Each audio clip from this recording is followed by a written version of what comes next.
Schutz here, and I'm joined by Fox 26 Houston political anchor Lina deFlorias, who is here in Chicago following her state's Democratic state legislators to Illinois on a last-minute trip here. Remind us why they fled Texas on Sunday and came here. Well, it's interesting that you say last minute, because when I called the representatives and their staffers, they said they were just as surprised as we were when we heard that they had left. So they left because they're trying to block a vote on redistricting, right? The state of Texas is looking to redraw their congressional map. We have 38 districts, and the only thing they can do is block the vote, because Republicans have the numbers. They have the numbers across the board. They have all of the top leadership positions. They lead in the Senate. They lead in the House. So they have the numbers. The only thing Democrats could do is just to block the vote from happening, and they did that by breaking quorum, which means they left the state so that they can't report to the Austin Capitol to do this vote. Right, and so they need a quorum there to actually conduct their business, and as we understand, the legislature in Texas was in session today, and then they adjourned.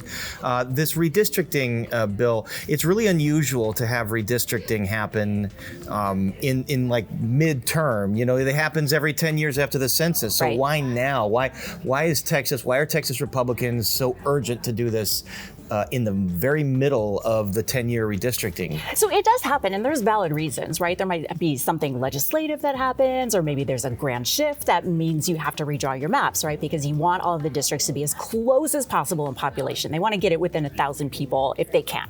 So there's valid reasons that you would do that. But it is odd. It does sometimes happen that you would do it way throughout the census here. But you have to remember that Texas lawmakers, Republicans, just redrew the maps in 2021. So that's the second time that the state is redistricting within 5 years. That is kind of unusual. We can say those are very Republican-friendly districts. As in Illinois, Democrats drew very Democratic-friendly maps.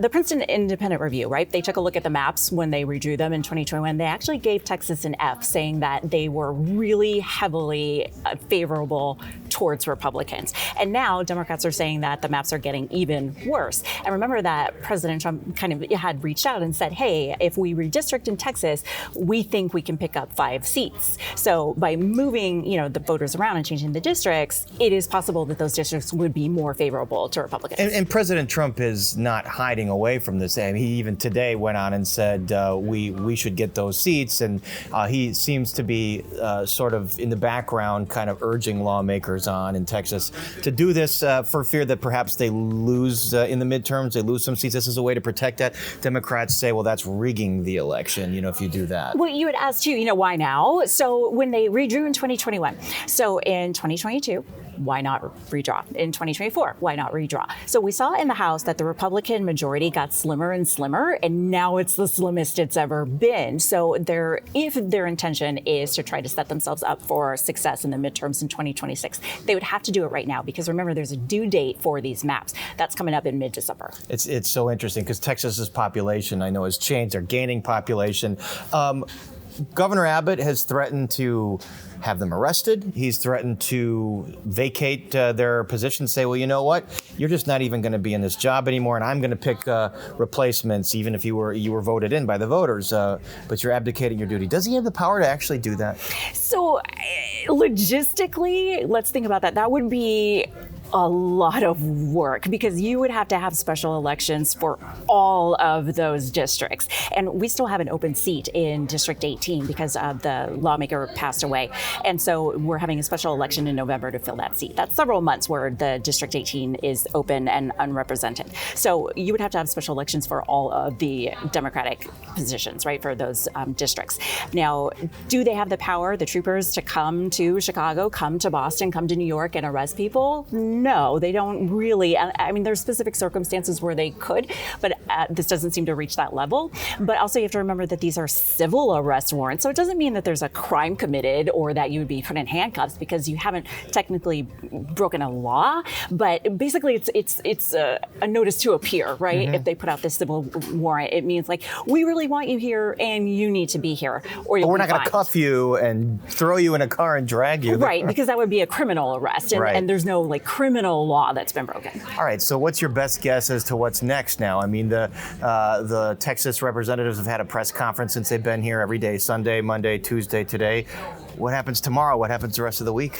You got me. So I have reached out to all of my contacts, and it seems You get more attention if you get like last minute. I don't know if that's their intention or if just logistically, putting this together, you're trying to corral a lot of people. Or here. by the fact that they didn't even know on Sunday, maybe they don't know what they're going to do tomorrow or the day after. Maybe they're keeping it close to the vest, or maybe they want to tell me because, I'm in media. But we do know that a couple of things is that deadlines are coming. So the special session ends in 2 weeks.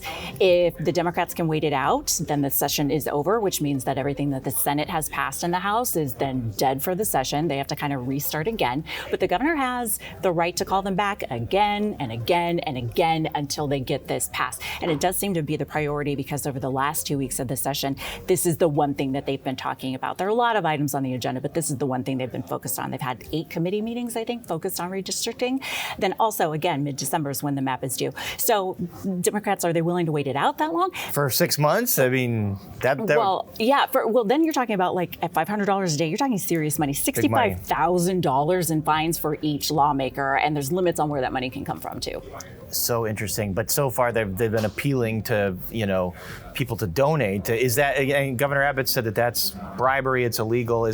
What are those limits? What are they allowed to do in terms of getting money to help their cause? So the governor is classifying it as bribery if they put out a call for money, right? If they're soliciting money or if they're using campaign funds. But the way we understand it is that there are some super PACs involved and that they say that there's ways to circumvent that limitation. And then, of course, we don't know actually, is it bribery or is it being classified as bribery?